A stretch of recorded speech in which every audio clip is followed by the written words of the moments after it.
enough. He's Rich Eisen from the NFL Network. Poll question, McLovin, would you give the poll question to Rich Eisen? Would you rather be considered an underpaid athlete or considered an overpaid athlete? Richie? Paid athlete any day. Overpay me tomorrow. Overpay me now. No, considered overpaid. Consider me overpaid. I don't care. That means I'm being overpaid. Is Joe Flacco overpaid? No. If you win Super Bowls, he's going to be considered overpaid. Yeah, well, certainly because of the fact that some fans will equate his salary with the fact that they don't have Ed Reed, that they couldn't keep Anquan Bolden.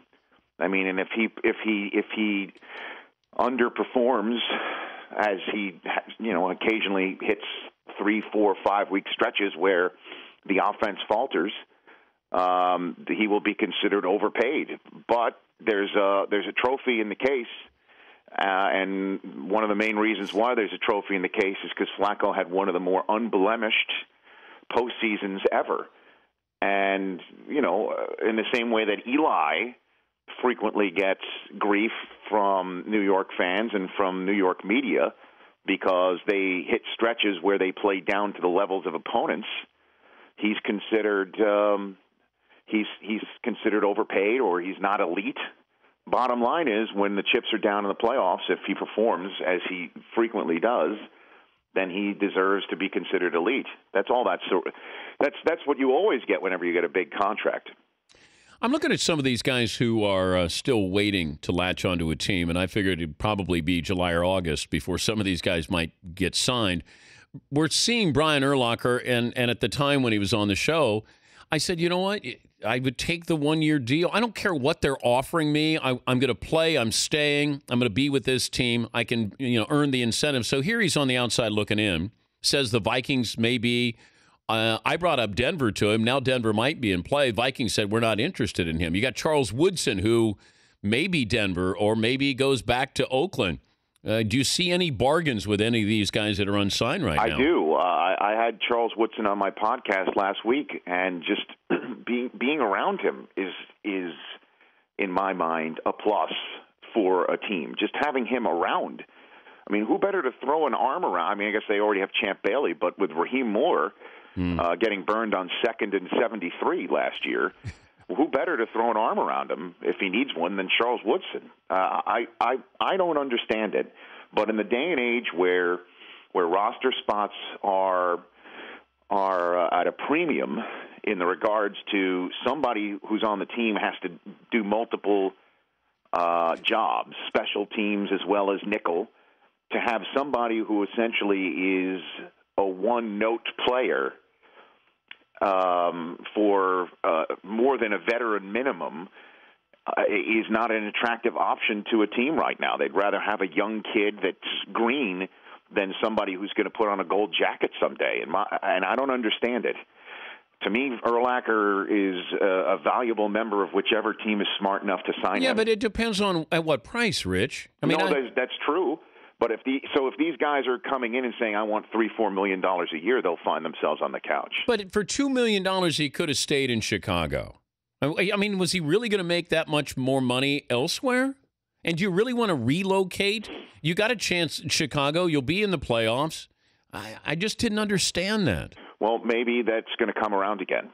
And virtually, I mean, if Woodson's not signed now, he's going to have to wait till somebody gets hurt in training camp. Well, I would pick up Charles Woodson. I think his value. I would take him before I would Brian. But I think both of these guys can add something. I think Woodson can add a little bit more to your team. Rich Eisen from the NFL Network joining us on the show. Super Bowl selections. So when does that become official on voting on the 50th Super Bowl? Yes, that's happening Tuesday. We're covering it live on NFL Network, actually, at, I believe, it is 2 o'clock Eastern. I will be in the chair for that. And we're deciding on San Super Francisco. Bowl L and LI. Oh, so it's the L. McPherson. Unfortunately for the good people of South Florida, the same number of Super Bowls they'll probably get voted in English numbers, the same in Roman numerals, and that would be 0. Zip. I believe the suspense has been removed from this process, but we'll still cover it anyway because you never know. But I think it's as simple as Santa Clara, California, of all places, will be host to Super Bowl 50. Yeah, but I'm fine with that. The first Super Bowl was in Los Angeles. No, right? I have no problem. When I said of all places, I mean, who'd have thought Santa Clara, the city itself, would ever have a football stadium, let alone a milestone event like Super Bowl 50? But I think it'll be great. And Houston, which was the first Super Bowl site NFL Network ever emanated from at a Super Bowl back in 2004, after the 03 season, is going to get Super Bowl 51, and I thought Houston did a great job 10 years ago. I think they did too. We were also talking about this a couple of days ago. The Vikings going to get a new stadium, and we already know it's going to be enclosed. But if you're Minnesota, would you embrace the elements to have a true home field advantage for you, or has it gotten to the point where we need the experience to be great, considering the prices we're charging, that people want to go to get in out of the cold to watch the game? I don't know. If I'm in a cold weather town like that, I'd open it up. I really would. The elements are part of life. Could you ever see the Packers playing under a dome? No, never. And it's why Soldier Field, I know you spoke about that yesterday with the Cubs owner. Yeah. I mean, and it does look odd. It does look like a spaceship has landed in the old stadium, but it still is open air. It surprises me, but then again, we talked about it, you and I, on your show last week. It really depends on how the weather holds up in New York and New Jersey next February when the Super Bowl's there, as to whether they'll have another cold weather Super Bowl site.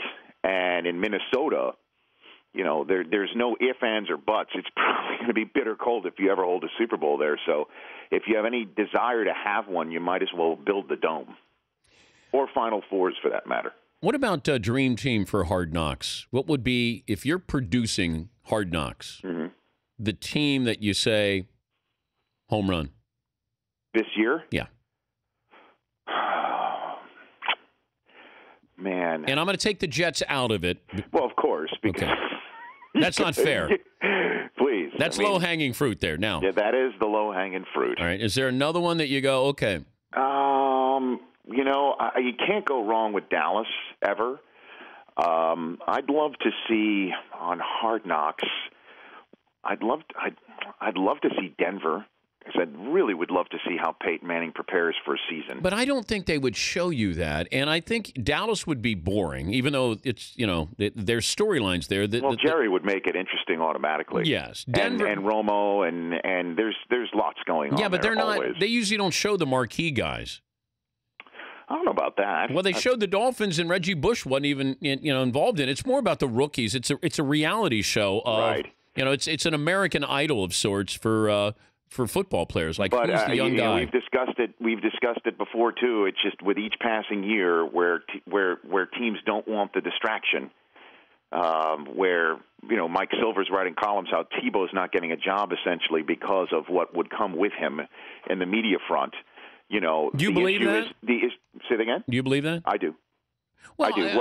I've been saying not getting a backup gig because of that. 100%. Okay, wait a minute. If let's say he has nothing off the field where he's bringing in this circus and the people who back him, who are sycophants with him. Let's say it's just football ability. Does Tebow have a job? Well, as a backup quarterback in this league, I think absolutely he would. Absolutely, he would. In some of these read option places, why wouldn't you?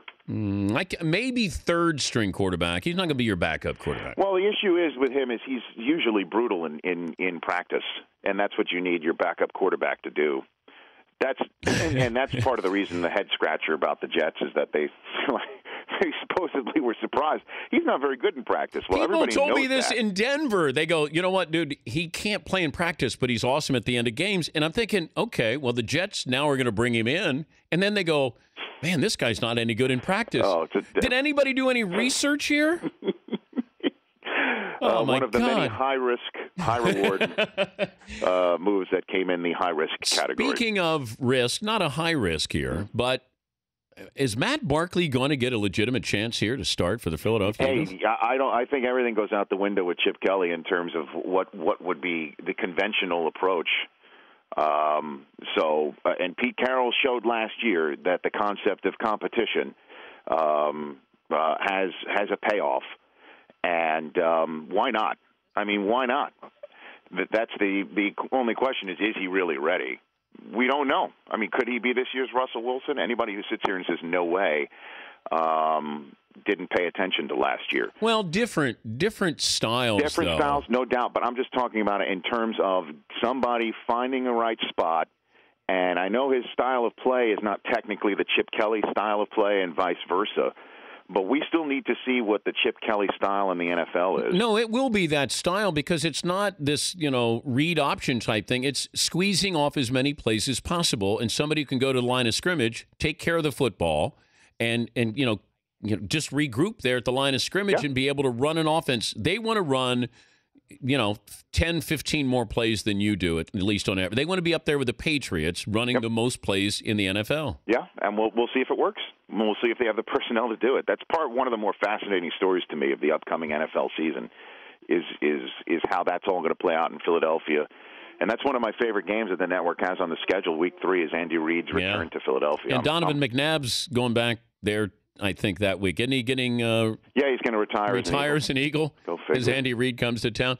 Man, we're finding out Andy Reid had a hell of a lot of parties there. They had Taco Tuesday and all kinds of things, like Sunday, Friday for the Eagles when Andy was there. Well, I'm all for that. We have taco night here tonight, Dan, in our household. Oh, you do? Yeah, Xander's really fired up for taco night tonight. It's Taco Thursday. So we have like an Andy Reid type we run a West Coast style program here at my house. Let me know when it's burrito night, and I'll be there. Oh yeah, well we'll invite JP. We'll get him here. What'd you do for your birthday? I didn't do anything. What do you mean you didn't? I had a bad birthday. Why? I drank alone after the show yesterday. I had beer and wings by myself yesterday. I was so fed up with the Dan. Your show ends at like 1 o'clock, doesn't it? Noon. Right. Yeah, so I went downstairs, had beer and wings. Okay, I wake up. Nobody's there to say happy birthday. I go in the kitchen, and the puppies left me a nice present there on the floor. Then that was not on the registry. That was not. That was There was no bow on it. Then I come in here. Yeah. They gave me a cake that said happy birthday, Don. Don? Yes. Okay. There were no gifts. I said change the keg for me in the bar. They didn't do that. And There's no respect for I spilled my Dunkin' Donuts coffee all over me and went in my shoes during the second hour of the show. Wow. So you played hurt in a way. Yes. On your own birthday. Wow. Could Xander maybe sing happy birthday to me? Yes, he can. Hold on a minute. All right, there you go. Zan, come here. Do you want to sing happy birthday to Uncle Dan? This is Rich Eisen's Uncle Dan on the radio. 17-year-old son, Xander. Go ahead. Okay. Happy birthday to you. Happy birthday to you. Happy birthday to Uncle Dan. Happy birthday to you. There you go. That is nice. Much nachas. Yes. Much nachas. Have a good weekend, buddy. All right, you take care. All right, that's Rich Eisen. It's taco night at the Eisens if you'd like to stop by.